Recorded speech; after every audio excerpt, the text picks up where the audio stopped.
Hi, this is Brandon Splay from thirstgym.com. Today we're talking about an exercise called the kettlebell skull crusher. This is a very close relative to the dumbbell skull crusher, the zigzag, or the barbell skull crusher. It's just another heavy extension-based exercise for the triceps. However, there are a couple mechanical differences here with this versus using the dumbbell. So we've kind of talked about these in videos in the past, but pretty much we're looking at something that's very heavy in terms of extension on the elbow. And obviously when we're raised up here, we're going to get some long head activation since we have that stretch on the long head, since our elbows aren't pulled in by our sides, and then the long head basically is not having to do any of the work. So we're here in that big stretch, so we're going to get some more long head activation just like the others. However, with the kettlebell, we have to think about basic physics and how the load is dispersed in the implement compared to the dumbbell or the barbell. So we're going to briefly talk about the barbell here. When you come down in that pronated position, the weight is very far back. It's still up here, but the weight is very far back in relation to our head.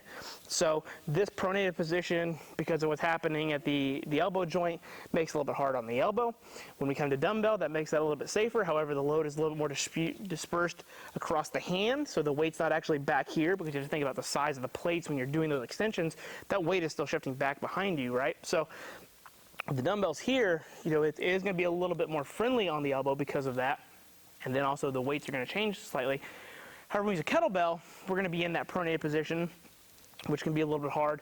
But then also the weight is hanging down, which is going to make the lever arm much more taxing on the musculature of the wrist and the hand, which then is going to feed down into the elbow for our tricep. So keep that in mind when you're doing this. And usually what you're going to find is that's going to make, when you start to come up and that bell starts to shift, because the bell is going to move, right? I mean, this part of the kettlebell is always going to want to be down towards the ground, right? It doesn't want to sit like this.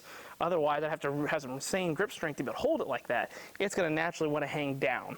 So think about how that mechanics are going to change when they're in your hand when you're performing the exercise. So with all that said, this is definitely a harder variation. I would say most people probably actually like the way the kettlebells feel.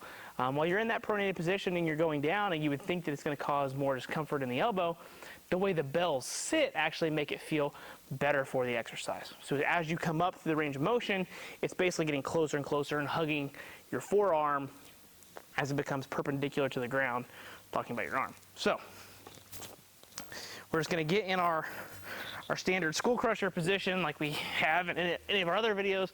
We're going to come up, hands pronated, and when I come down, I'm going to keep my elbows in. When I come down, notice how the kettlebells come back towards me and then back up. Here. Well, this is going to be the hardest part of the movement by far. It already is mechanically, but now that we've got the part of the kettlebell hanging, that makes it even harder on the elbow.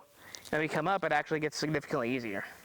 So you're really going to hit the bottom part of the exercise with the kettlebells more so than you're going to probably with like a dumbbell. It's just a little bit of variety of stimulus. There's nothing, special about the kettlebell by any means in terms of what you're going to use. It just provides some variety. I personally like the way the kettlebells feel, especially if I'm going to do them on the heavier side, like the 8 to 12s. If I choose to do a little bit more of the reps, probably like 12, 15s, 20s, I kind of prefer the dumbbells. Mainly just because I think it's easier to hold them on and go, where this is kind of continuing to move on me. And when I get heavy there in the bottom, I know when I'm coming up, it's going to feel better on my elbow long term. So just another option, very extension heavy.